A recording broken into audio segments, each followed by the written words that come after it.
안녕하세요. 법률로 마음을 치유하는 법률 테라피스트 김영용 법무사입니다. 채무자분께서 돈을 장기간 갚지 않으면 채권자들은 여러 가지 법 조치를 진행을 하게 됩니다. 대표적으로 가압류를 먼저 진행하시고, 그 다음에 지급명령이나 소송 절차를 진행하시고, 판결을 받게 되시면 압류 집행으로 들어가시죠. 그래서 통장을 압류할 수도 있고, 부동산이 있다고 하면 경매 신청을 할 수도 있고, 이렇게 여러 가지 방법으로 강제 집행을 해보게 되죠. 그런데도 이제 집행할 재산이 없다거나 별로 소득이 없게 되면 다른 조치들이 이어지는 것이 재산 명시를 신청하실 수가 있고요. 그 다음에 재산 조회를 해보실 수도 있고, 마지막으로는 채무불이행자 명부 등재라는 것도 신청을 할 수가 있어요. 이 채무불이행자 명부 등재라는 것은 이름 그대로 채무불이행자라는 명부가 있는데 거기에다가 채무자의 인적사항 같은 것을 등재를 한다는 겁니다. 그럼 어떤 효과가 있을까요? 첫 번째로는 등재를 당하는 채무자 입장에서 보면 신용상의 문제도 되고 명예에도 훼손을 줄 수가 있게 되죠. 그래서 직접적으로 강제 집행해서 돈을 찾아오지는 못하지만 채무자가 돈을 갚도록 간접적으로 강제하는 효과를 갖게 되죠. 그리고 거래 상대방 입장에서 본다고 하면 어떤 사람이 이 사람의 신용이 좋은가 아닌가를 확인해 볼 수 있는 좋은 정보가 되기도 합니다. 이렇게 채무불이행자 명부 등재라는 제도가 있는데, 오늘은 이 채무불이행자 명부는 어떤 경우에 신청할 수 있고 또 어떤 경우에 이게 또 말소를 신청할 수도 있는지 이 부분에 대해서 설명을 드리려고 합니다.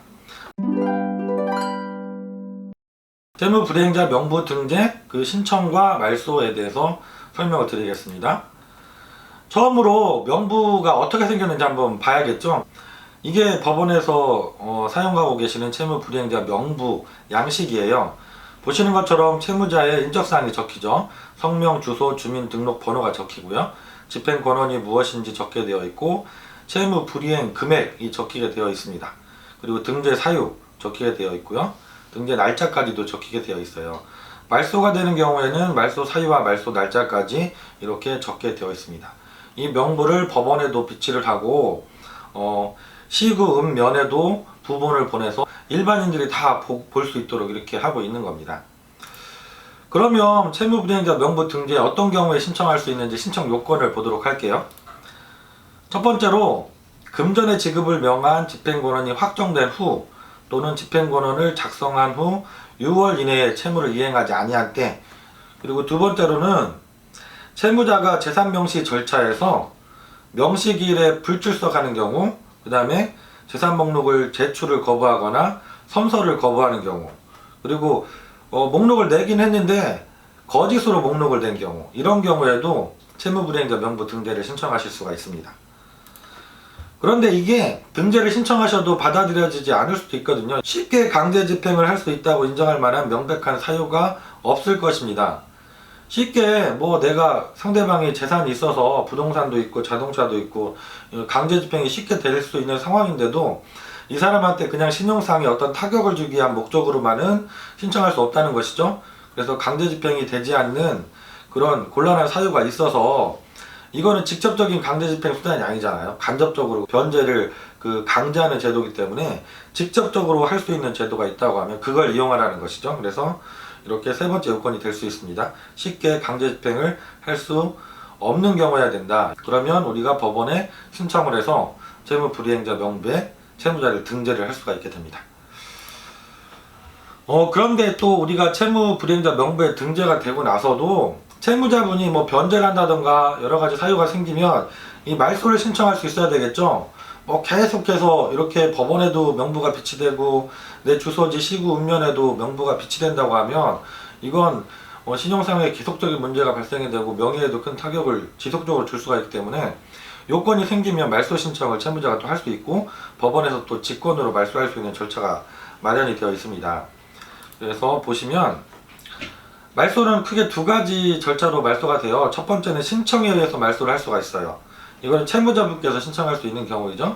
어떤 경우냐면 내가 변제를 해줬다, 갚아줬다는 얘기죠. 그리고 그 밖의 사유로 채무가 소멸되었다는 것을 증명된 때, 그것을 법원에 증명하면 말소 신청을 할 수가 있어요. 실무상에서는 가장 많은 경우가 채무자가 개인회생이나 개인 파산을 신청하셔서 면책 결정을 받고 그 결정이 확정됐을 때 이 채무 불이행자 명부 등재 말소 신청을 하게 됩니다. 여기서 주의하실 것은 우리가 개인 파산으로 신청하셔서 면책 결정은 보통 6개월에서 1년이면 받으시거든요. 그래서 면책 결정을 받고 그 결정이 확정되면 내가 채무 불이행자 명부 등재된 것을 말소를 신청해서 금방 말소를 할 수가 있어요. 그러면 개인회생에서는 어느 단계가 되어야 말소 신청이 될까요?